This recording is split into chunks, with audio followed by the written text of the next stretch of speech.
Once upon a time, the Tao owned a piece of land. He was all he owned, but he cherished it, for it gave him three things, having which he was content: life, first of all, and liberty and happiness. Then one day the Spaniard came and commanded him to pay tribute to the crown of Spain. The Tao paid tribute, and he was silent. He was certain that he was still the master of his land. The Spaniard became rich, but with riches evil entered to him, and he became the Tao a second time.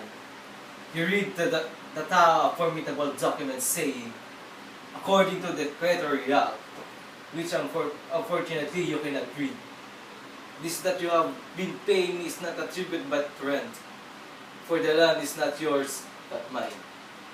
The Tao paid tribute and said nothing. He seemed to be a free man. He became a serf. Still the Tao held his peace. The rent went up and up the Tao's time.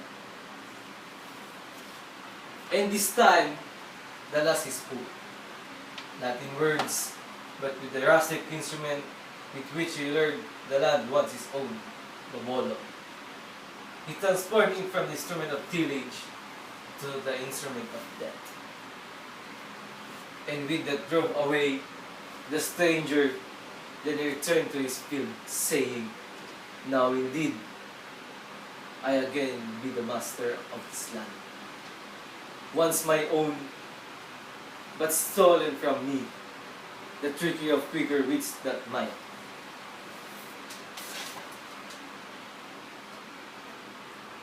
But the Tao was wrong, for the land had another master. This time not a stranger, but his own countryman grew rich.